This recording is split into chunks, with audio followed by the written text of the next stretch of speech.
La Juntada Histórica de Tras la Sierra.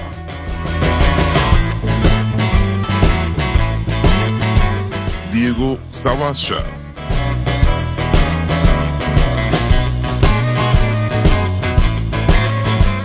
Carlos Vicente.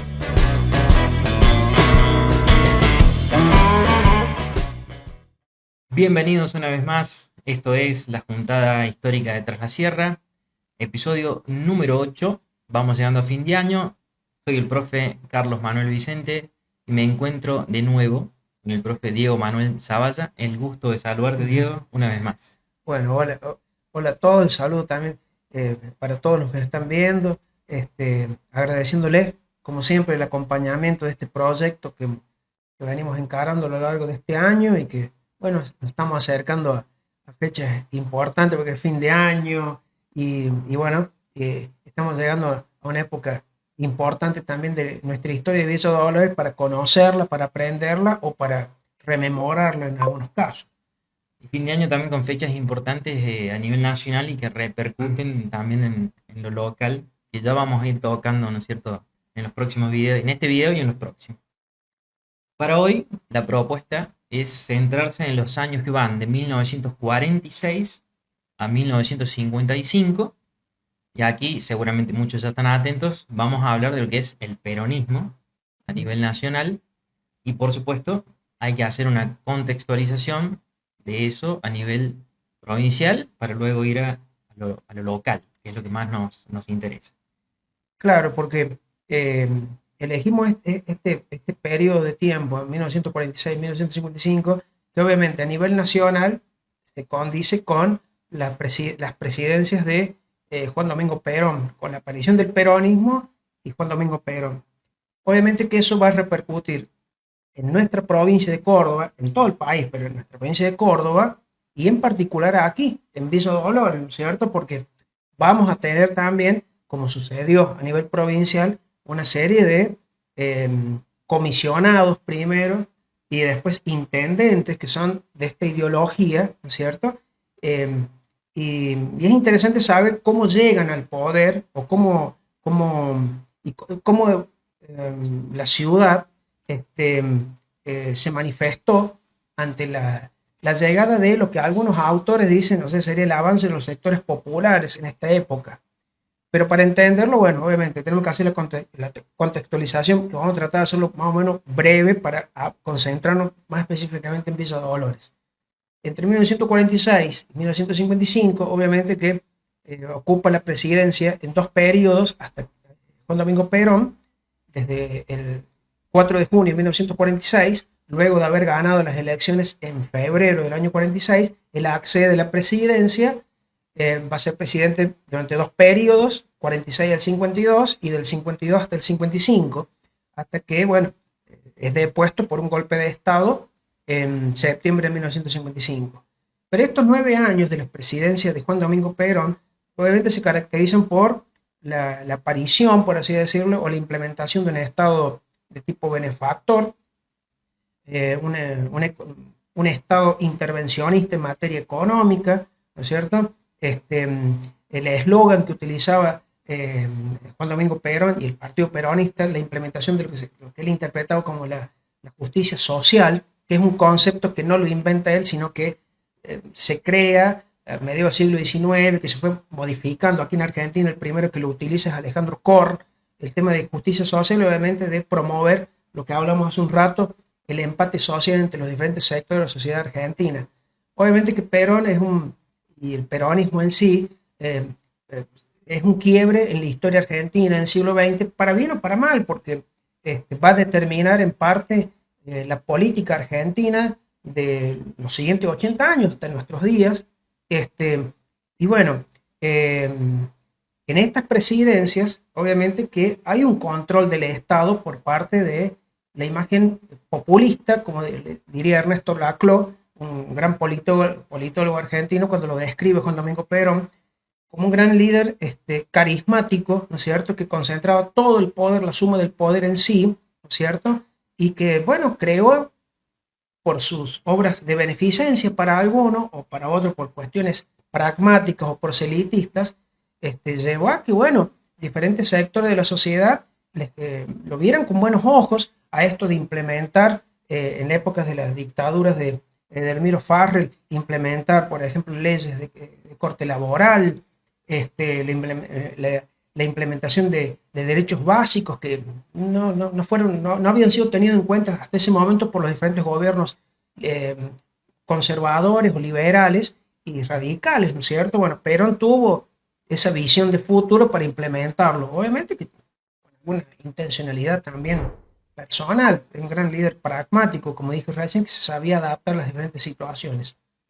En la provincia de Córdoba, a diferencia del peronismo a nivel nacional, el peronismo en Córdoba no surge porque los sectores industrializados o los trabajadores que pertenecen a las industrias eh, sienten afinidad ideológica y salen a defender sus derechos, como sucedió el 17 de octubre de 1945, que es el Día de la Lealtad Peronista, ¿no es cierto?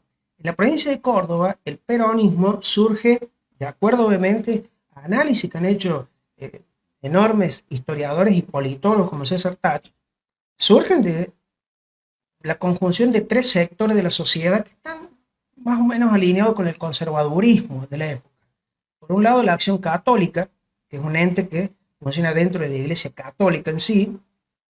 El Partido Demócrata de acá de la provincia de Córdoba, que era bastante tradicionalista y nacionalista, al igual que el otro elemento, este trípode, que sería la Unión Cívica Radical Junta Renovadora, que era un sector del radicalismo que se estaba separando de la estructura partidaria, que se consideraba a sí misma antiliberal, ¿no es cierto?, aunque nacionalista también.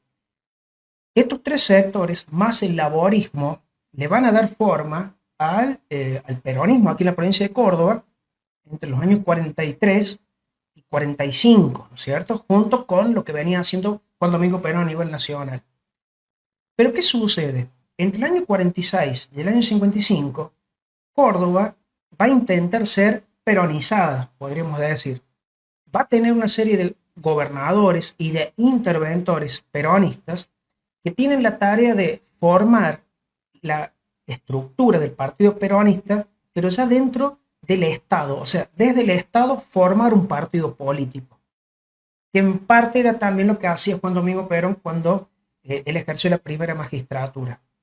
Eso llevó a que estos tres sectores que formaron el peronismo aquí en Córdoba se enfrentaran.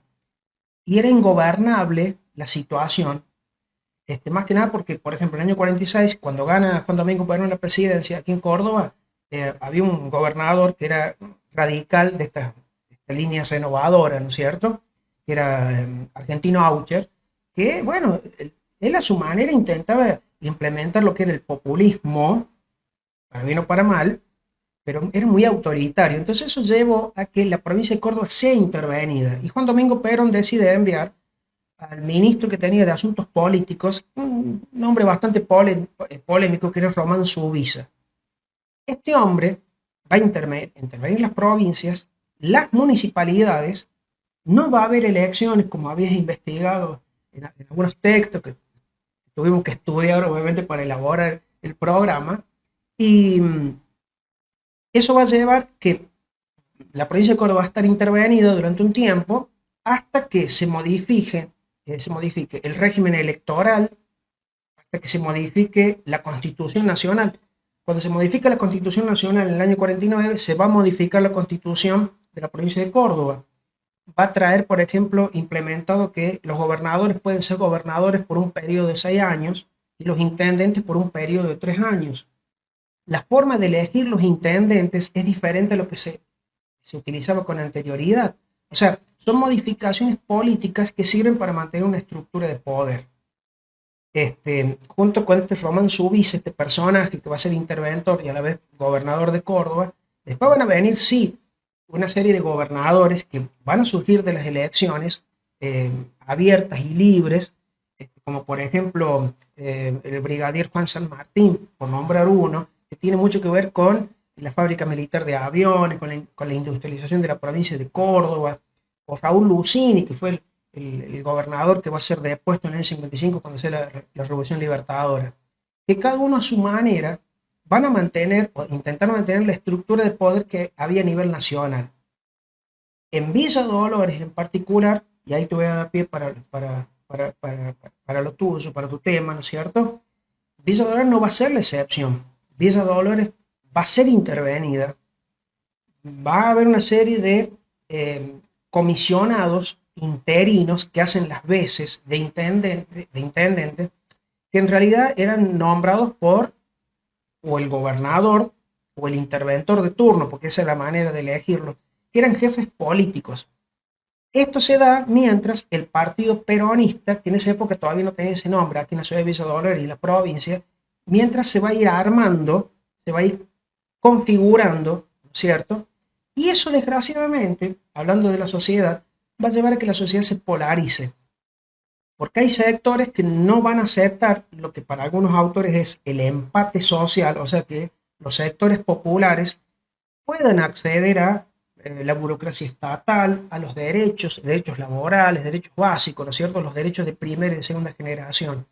Eso va a generar conflictos, tensiones, y aquí en Villa Dolores políticamente se van a graficar a lo largo de estos 9 años.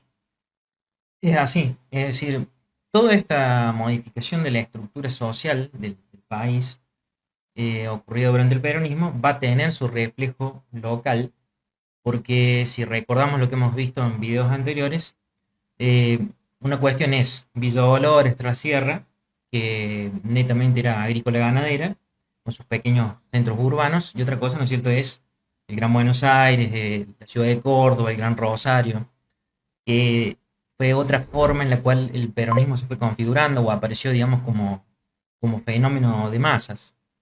¿Qué podemos decir de Villa Dolores concretamente?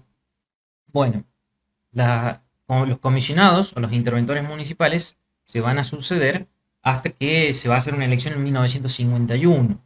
Es decir, van a pasar varios años y ahí es donde surgen, ¿no es cierto?, estas críticas, porque muchos detractores, ¿no es cierto?, del peronismo van a decir lo básico de la democracia, que es elegir autoridades mediante el voto, no se va a poder hacer. Pero es muy bueno entender el contexto por lo cual ocurre esto, porque estamos hablando de que esa modificación de lo que es la sociedad argentina, donde ciertos sectores que estaban relegados de pronto acceden a muchos derechos que no tenían, eso genera algo positivo para la sociedad, una transformación social muy positiva. Y acá no era la excepción. Habíamos hablado de que, por ejemplo, en la década del 20, la década del 30, en Villa Dolores había gozado de riqueza, pero esa riqueza estaba concentrada en algunos sectores altos de la sociedad, y los demás sectores habíamos dicho que, por ejemplo, en una municipalidad los días sábados había tenido que repartir alimentos. Exacto. Entonces, esa situación cambia, por supuesto que genera tensiones. Es decir, en el reparto de los ingresos que genera una nación o una sociedad, hay tensiones que, bueno, son parte, ¿no es cierto?, de cualquier cultura. Estos sectores que vos estás nombrando, que son de alguna u otra manera los que eran los dueños o los que ejercían la tenencia de la tierra, que ejercían el poder también, se ven amenazados por la aparición, obviamente, de estos sectores populares, como estamos nombrando, y muchos de ellos van a estar nucleados en los sindicatos, porque hasta ahora, en toda la serie de videos que hemos realizado a lo largo durante el año, casi nunca hemos nombrado los sindicatos. Y obviamente que la sindicalización de los trabajadores viene de la mano de la labor que hace Juan Domingo Perón durante el gobierno, la dictadura de Farrell, en lo que sería la Secretaría de Trabajo y Previsión. Esos sindicatos aquí en esta ciudad de Villa Dolores, obviamente que van a llevar a que estos primeros peronistas que nombramos en charlas que tuvimos hace un rato, le van a dar el origen, es el germen de lo que después, más adelante, ya se va a configurar como el partido justicialista. Y estamos hablando de los primeros grandes militantes del justicialismo, que para la gran mayoría de la ciudad de acá, los habitantes de la ciudad de Villa Dolores por ahí, capaz que si uno le dice, por ejemplo, Diosdado Argüello, no tiene ni idea por ahí quién era, ¿no es cierto? Pues uno de los primeros militantes peronistas de acá. Otro, por ejemplo, Núñez, Gregorio Núñez, que eran todos trabajadores de sectores de petroleros, por ejemplo, empleados de comercio. Tengo que nombrar también, y esto por ahí a título personal lo nombro, había uno de los primeros peronistas que también estaba dentro de la CGT, de la recién formada CGT aquí en Villa Dolores, que ya lo vamos a nombrar dónde estaba, que es, bueno, mi abuelo Elías Juez Ramírez, que él era de lo que actualmente se conoce como ATE, él trabaja en el Ministerio de Agricultura.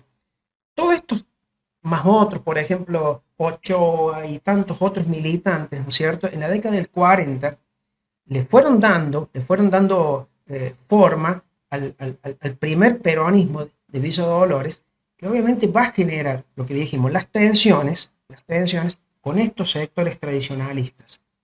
Y ya que nombré el tema de la CGT, nombro dos cositas más, dos datos. La CGT va a ser conformada aquí en nuestra ciudad también con el advenimiento de Juan Domingo Perón a la presidencia, y estaba ubicada la primera sede de la CGT en lo que en la actual calle 25 de Mayo, o sea, mirando de frente la vieja municipalidad. Uno ve la vieja municipalidad que fue, en su momento fue una escuela que fue donada Sí. por Manuel Calvet. Si uno ve la vieja municipalidad, a la derecha está el portón en el cual egresan los vehículos municipales. Bueno, al lado de ese portón, ahí funcionaba la primera sede de la CGT, donde estos sindicalistas que nombramos recién conformaron la CGT, que es el apoyo que obviamente va a tener el comisionado o el intendente de turno aquí. Y el último dato, la municipalidad, obviamente que lo estamos hablando recién Estaba en antes, otro lugar. estaba en otro lugar, estaría ubicado en lo que, o sea, en la primera cuadra de la actual calle Hipólito Yrigoyen, al lado de un comercio muy conocido acá de la zona. Uno tenía el ingreso a la municipalidad por los primeros metros de la calle Hipólito Yrigoyen, y tenía también la salida de los camiones regadores, más que nada por la calle Arzobispo Castellano, ¿no es cierto? Que tenía otro sentido en esa época, ¿no es cierto? Todos estos elementos es para hablar sobre el origen, en parte, del peronismo y, aquí en Villa Dolores, y cómo fue modificando entre el 46 y el 55 la política y la vida local. En concreto, por ejemplo, lo que es el sector agropecuario, el peronismo tuvo políticas para desarrollar en el país, tanto para lo que es la explotación de la tierra, incluso para adjudicación de tierras, para que más personas pudieran acceder a la tenencia de la tierra.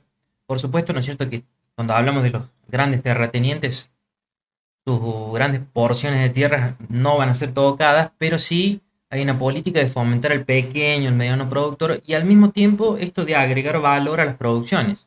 Hay un reflejo muy importante acá en la zona, porque ya venía de la década anterior la aparición de las fábricas y de una diversificación de cultivos por políticas también de la provincia.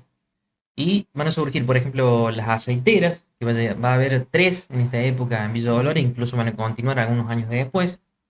Se va a diversificar, por ejemplo, lo que es el pimiento, el algodón, el maíz, el trigo, que ya venían de antes, se van a potenciar con mejores rendimientos, mejor tecnología. Es decir, hay una profundización de lo que es el trabajo en el agro, porque justamente hay políticas nacionales que apuestan al mercado interno, y eso potencia economías como la nuestra, que regionalmente eran fuertes. Lo otro que habíamos nombrado recién en la charla que tuvimos previamente, otra de las industrias que se potencian en esta época, que está en relación con lo que estás nombrando, el tema del vino, el tabaco, los naranjos que vos supiste nombrar en videos anteriores, que aquí en la zona, ex intendentes, como Benito Iglesias, habían promocionado su siembra, ¿no es cierto?, el cultivo, perdón, de naranjos. Y eso está relacionado con otro elemento que en algún momento lo nombramos, si bien no lo profundizamos, que es el tema del ferrocarril. Sí. Porque todos estos cultivos que se van a ir realizando paulatinamente también entre el año 46 y 55, aunque van a continuar después hasta la década del 60, muchas veces son terrenos que o van a ser comprados o por ahí cedidos medio en forma forzada o pedidos en forma forzada a propietarios por parte de lo que sería el IAPI, de terrenos para la siembra de estos cultivos, que es el IAPI, el Instituto Argentino para la Promoción del Intercambio. Es básicamente un ente que existía en la época de la presidencia de Juan Domingo Perón, que regulaba el mercado interno y el mercado externo. Tiene algunos elementos medio autoritarios, la generación del IAPI, pero el objetivo era industrializar el país, diversificar las industrias en todo el país, ¿no es cierto? No solamente crear una industria pesada, que obviamente se iba a concentrar en lo que sería Buenos Aires, Rosario o Córdoba, sino tratar de fomentar diferentes actividades industriales en el país, como las que vos estás nombrando. Hay un dato que recuerdo en este momento sobre el YAPI, que era el encargado, por ejemplo, en esta época, que también se va a fomentar la llegada de inmigrantes, y por una investigación que me tocó hacer sobre los italianos en esta zona, en esta época, el YAPI controlaba qué inmigrantes ingresaban al país, porque justamente la gente que llegaba tenía que tener un perfil. Por ejemplo, no se aceptaba gente que fuera marxista. Era una de las cosas que hemos investigado. Siempre hay que nombrar las cuestiones ideológicas cuando uno analiza la historia. Muchas veces es incómodo hablar de ideologías, pero eran cuestiones que existían en esta época. Y me gustaría sumar eso, lo que habíamos también hablado hace un rato, cómo se modificó el perfil de la población y la cantidad de población en esta época. Sí, porque consultando, ¿no es cierto?, con gente que por ahí tiene más años y que quizás todavía no habían nacido en esta época, pero recuerdan de sus padres o de sus abuelos, de que son épocas donde la gente empieza a abandonar los pequeños poblados como el Chocolate, Altautina, y empiezan a venirse, los más jóvenes sobre todo, a venirse a Villa Dolores, a San Pedro, es decir, hay como un flujo de gente, una migración interna en el valle, empieza a crecer los centros urbanos, empiezan a aumentar su población con la misma gente de la zona. Claro, según datos por ahí de entes oficiales y de entes privados que consultamos, obviamente como el archivo histórico de la provincia, o como puede ser también entes, por ejemplo, como Sociedad Rural Argentina, entre otros, que tienen datos con respecto a esto que estamos hablando. Ellos te dicen a las claras que entre el año 47 y prácticamente hasta la década del 60, la población rural disminuye en lo que sería el valle, en general el valle de Tras la Sierra, pero no así en Villa Dolores, porque en Villa Dolores aumenta la población y eso tiene que ver con la actividad comercial que teníamos en ese momento. Claro, eso refleja, ¿no es cierto?, esa migración de personas y a la vez también es una muestra de cómo las políticas del peronismo que apuntaban a un mercado interno, también por un contexto internacional, generan que regiones como la de Tras la Sierra crezcan y en centros urbanos como Villa Dolores aparezcan más oportunidades de trabajo, mejores calidades de servicios. Entonces, se resume, ¿no es cierto?, una mejor calidad de vida y la gente abandona, por ejemplo, estar en el medio del campo y venir a la ciudad. Sumémosle otro elemento más. Yo recién dije aumento de la actividad comercial. Vos lo estás refiriendo recién con el último dato. La actividad comercial obviamente estaba muchas veces relacionada, y acá en Villa Dolores hasta el día de hoy existen la gran cantidad de comercios de gente que pertenecían a algunas de las colectividades.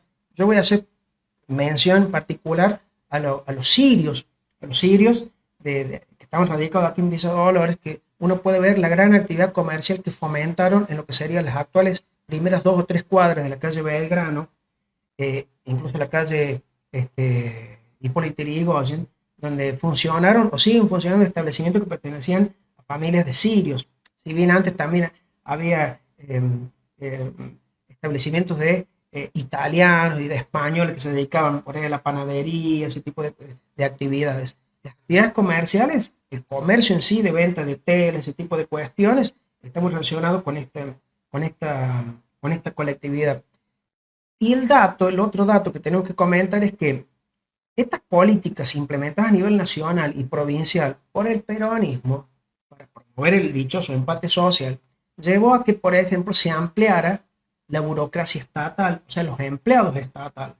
Pueden ser empleados municipales, pueden ser empleados de ministerios nacionales o provinciales que tenían su sede aquí. La ampliación de la planta de la policía. Recordemos que a partir del año 49 es cuando surge la institución policial, para quitarle un poco más de presencia o de control territorial a los partidos políticos, que eran las jefaturas políticas que controlaban a la población para bien o para mal. Era como una especie de caudillismo, ¿no es cierto? Que la policía le va a quitar ese control a los partidos políticos. Obviamente que el partido más afectado en esa época va a ser el demócrata. ¿Por qué? Porque el radicalismo y el peronismo son los que se van a ver beneficiados, porque aparte de ellos dos, estos dos partidos, van a generar la gran polarización del, del país, de la provincia, y aquí en Villa Dolores también, donde va a haber una elección donde está marcada esa gran polarización. Sí, ahí tenemos la primera elección que se hace en esta época, que es en el año 1951. Gana Marcos Quiroga, que va a asumir en enero de 1952, y ahí vemos una diferencia exigua, creo que es el partido peronista, de una diferencia de 212 votos apenas, que gana sobre lo que sería el partido radical, ¿sí? La Unión Cívica Radical. Y la tercera fuerza, justamente como estabas mencionando, es el Partido Demócrata. Eso refleja estas tensiones, esta polarización que hay en la sociedad dolorense, que también es un reflejo de lo que pasaba a nivel provincial y a nivel nacional. Antes de Marcos Quiroga, ¿cierto? De que gana esta elección, todos los comisionados que tuvimos, ¿cierto? Que son de fácil consulta, Bartolomé, Karen, entre otros, León Bartolomé, Karen, entre otros, o sea, trataban de mantener la estructura de poder, ¿no es cierto?, que en cierta forma beneficiara a sectores emparentados con lo que sería el radicalismo, ¿no es cierto?, pero la potencia que tenía el movimiento peronista a nivel nacional, para bien o para mal, llevó a esta situación. Entonces la población ya está polarizada prácticamente, que es lo que vos nombrabas en el año 51, ¿cierto? Pero pese a esto que estamos hablando, y ahora sí podemos entrar a otras cuestiones que pueden ser más divertidas en el buen sentido, Sí. en el buen sentido, es, bueno, pero ¿qué se hizo entre 1946 y 1955 en Villa Dolores? ¿Hubo algo? ¿Hubo obras? Pasaron muchas cosas, ¿no es cierto? Por ejemplo, tenemos lo que es el Aeroclub en 1949, que se va a crear lo que es el Aeroclub. Es decir, recordemos que esto ya venía de un tiempo antes, lo de la aeronavegación, pero aquí se crea ya el Aeroclub y se va a mantener un servicio regular, perdón, de lo que es, por ejemplo, un correo aéreo, que es muy importante para la época, porque va a comunicar a la ciudad de una manera eficaz, muy eficaz, y se va a mantener durante mucho tiempo. Obviamente. En materia educativa, La escuela industrial, que va a ser creada en 1954, la famosa semana estudiantil, ¿sí? También en este año va a surgir este evento que existe hasta la actualidad y que convoca, ¿no es cierto?, a multitud de jóvenes y que tantas pasiones despierta. Eh, y después está la escuela profesional también. con respecto a ser estudiante, perdón, Sí, me gustaría destacar la labor del sacerdote Horacio Gómez Dávila, que tuvo mucho que ver en la creación de esto, y bueno, una profesora, Blanca Sinopoli, que tiene mucho que ver también en la creación de esto, porque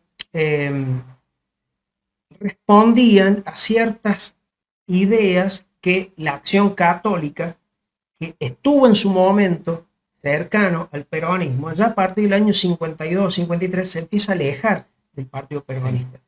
Entonces, la semana estudiantil, sin entrar en muchos detalles por ahí para generar polémica, pero en realidad era tratar también de quitarle presencia al justicialismo en la juventud.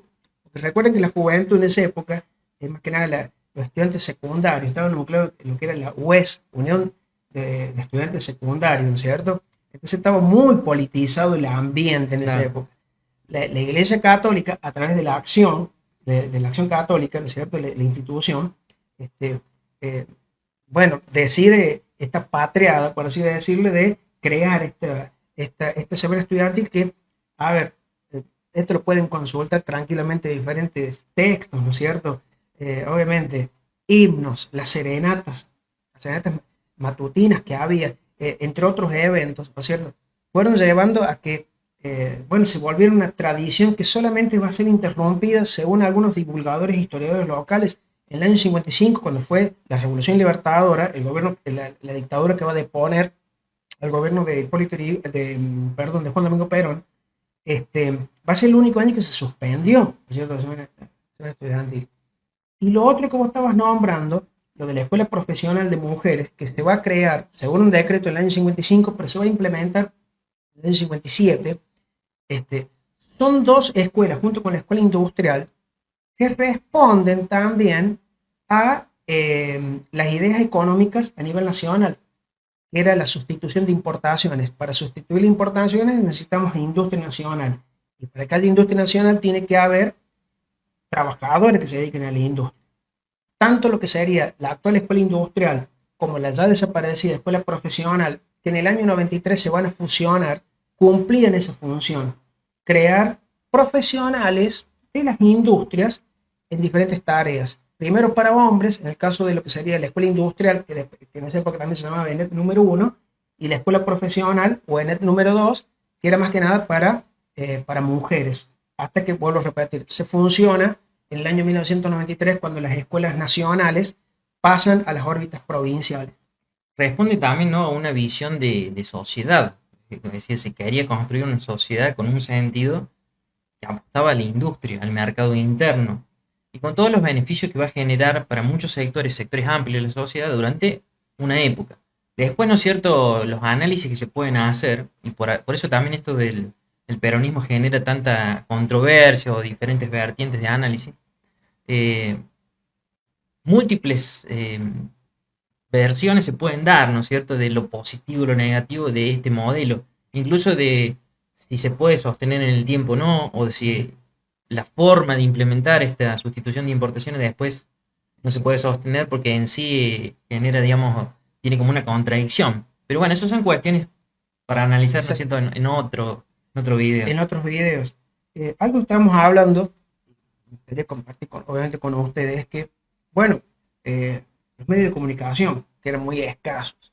Si bien hay un gran medio de comunicación que se funda antes, ¿no es cierto?, Sí. antes de este periodo, que sería El diario Democracia en 1943. exactamente, bueno, es uno de los grandes medios de comunicación, bueno, que por suerte, el archivo, ¿no es cierto?, de este enorme periódico dolorense, por suerte se conserva Y se puede y se consultar. puede consultar en la biblioteca La biblioteca municipal y ¿no es cierto? también en el propio diario Exacto. tienen un día de consulta para...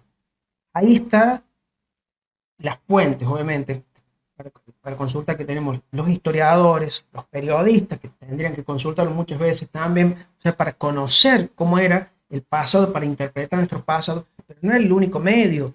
Estábamos hablando, que después vamos a compartir algunas imágenes, existían otros medios. Yo quiero destacar uno en particular, que era Nuevos Rumbos, que pertenecía a Julio Leal.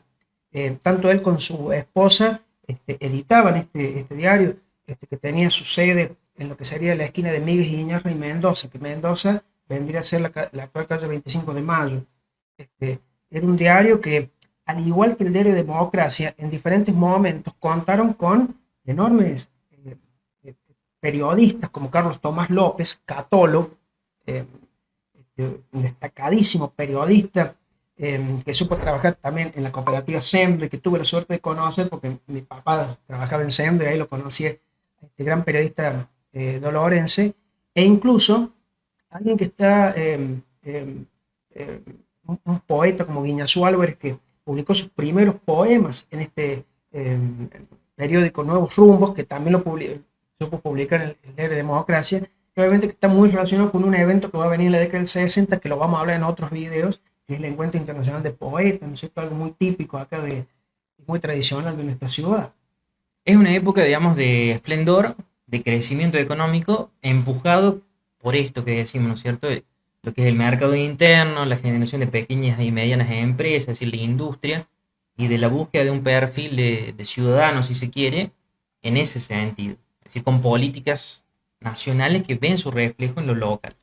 Un déficit que ya existía en esta época y que en estos últimos tiempos da la sensación de que hay una especie de política de Estado para revertir lo que es el tema del turismo. Sí.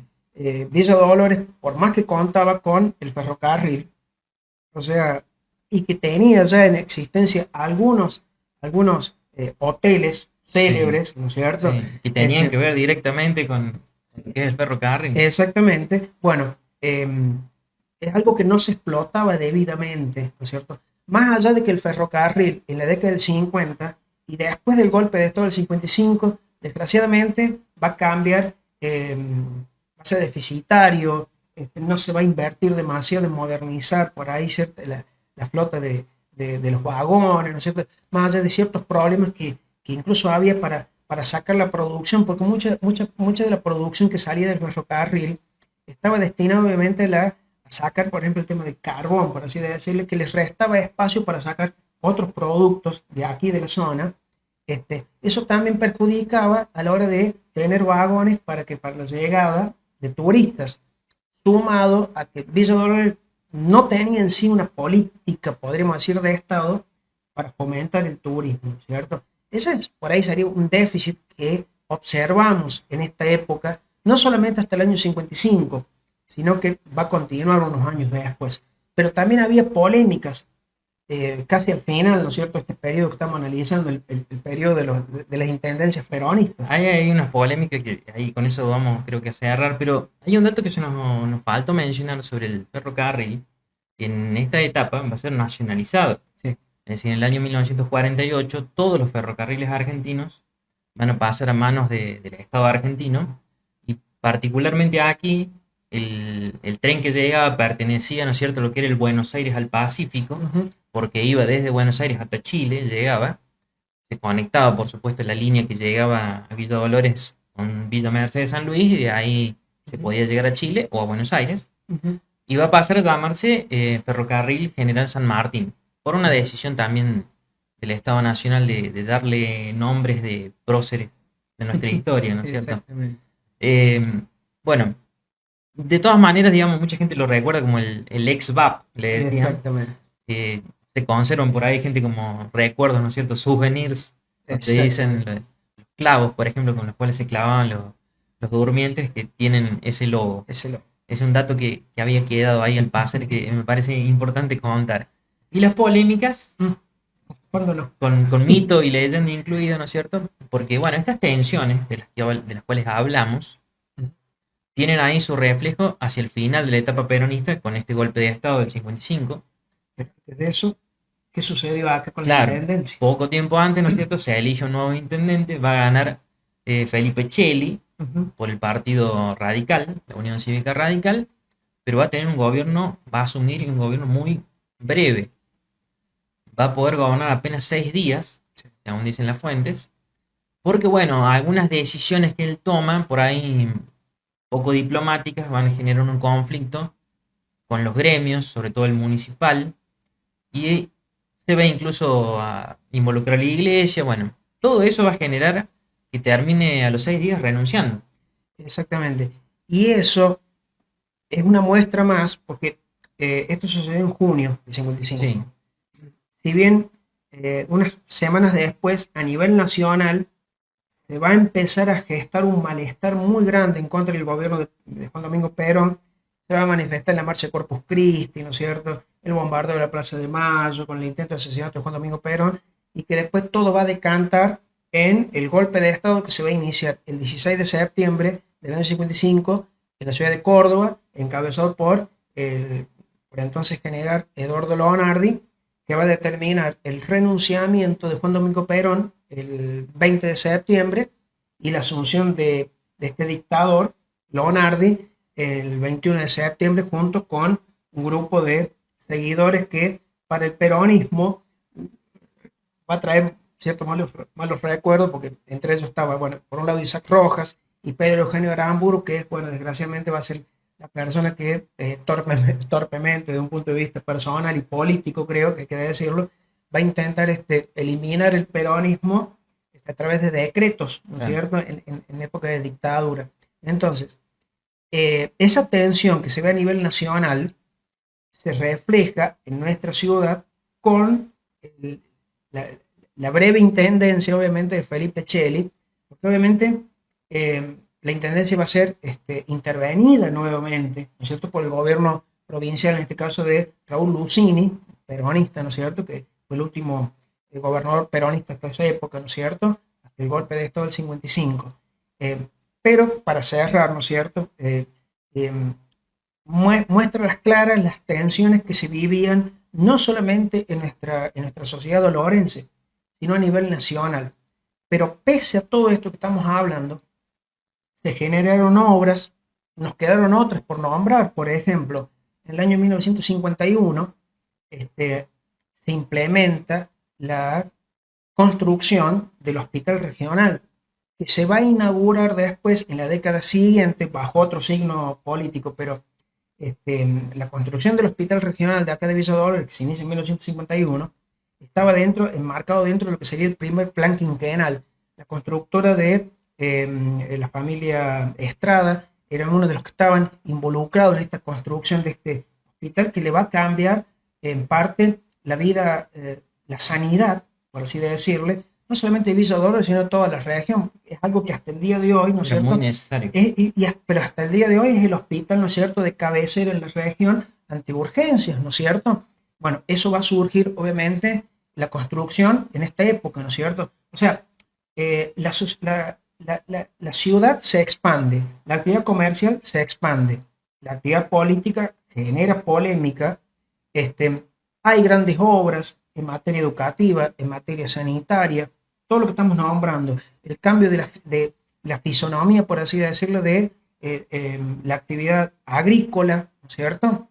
Pero todo eso va a concluir abruptamente, aunque se venía gestando, pero se va abruptamente con el golpe de Estado de septiembre de 1955, ¿no es cierto?, que va a cambiar políticamente a nuestro país y va a generar otra etapa que, bueno, lo vamos a hablar en otros videos.